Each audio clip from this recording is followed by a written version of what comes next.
সাথে যদি এমন একটি ডিমের রেসিপি থাকে তাহলে কিন্তু খাওয়া একদম জমে যাবে। নমস্কার বন্ধুরা, আমার চ্যানেল অনুরাধনীতে সকলকে স্বাগত জানাই। আশা করি সবাই সুস্থ আছে। আজ আমি আপনাদের সাথে শেয়ার করব ডিমের রেসিপি। এই রেসিপিটা তৈরি করার জন্য এখানে আমি ডিম সেদ্ধ করে দুফালি করে কেটে নিয়েছি। এবারে একটা পেস্ট তৈরি করব। তার জন্য নিয়ে নেব একটা বড় সাইজের কোচানো পেঁয়াজ, স্বাদ মতো কাঁচা লঙ্কা, আদার টুকরা, সামান্য একটু জল দিয়ে পেঁয়াজ আদা লঙ্কা বেটে নেব। এবারে ফ্রাইং প্যান গরম করে তাতে দিয়ে দেব সরষের তেল।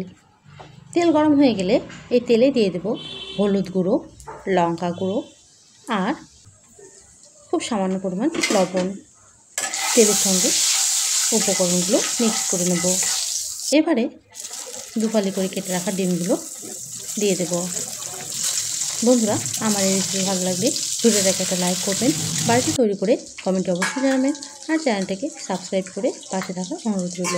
ডিমগুলো লাল লাল করে ভেজে নেব। তারপর এক সাইড হয়ে গেলে অপর সাইড উল্টে দেব।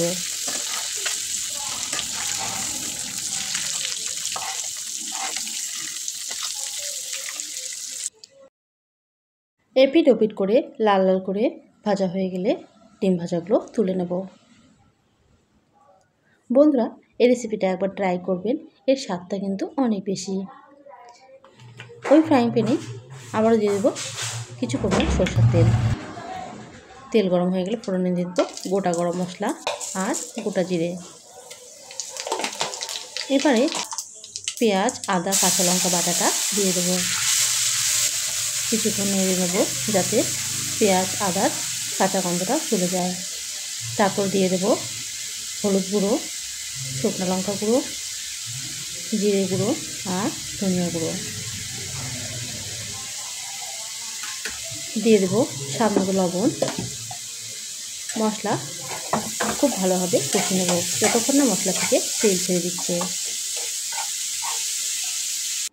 মশলা লেগে গেলে সামান্য একটু জল দিয়ে আবারও মশলা কষে নেব।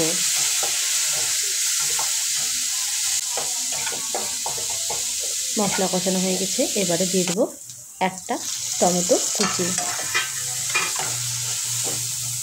টমেটোটা যাতে তাড়াতাড়ি সফট হয়ে যায় তার জন্য কিছুক্ষণের জন্য ঢেকে রাখবো।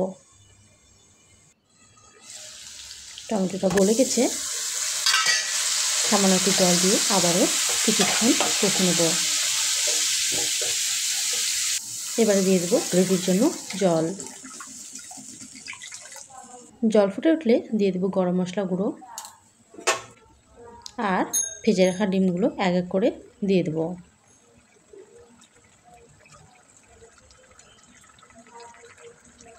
এবারে ঢেকে মিডিয়াম টু লো আছে প্রায় 7 থেকে 8 মিনিট রান্না করব। ফিরে এলাম 8 মিনিট পর। দেখুন বন্ধুরা, খুব সুন্দর একটা কালার এসেছে। আমার ডিমের কারি একেবারে রেডি। গ্যাসের আঁচ অফ করে কিছুক্ষণ ঢেকে গরম গরম পরিবেশন করব। আজ তাহলে এই পর্যন্তই। আবারও ফিরে আসবো কোনো রেসিপি নিয়ে। ভালো থাকবেন, সুস্থ থাকবেন। ধন্যবাদ।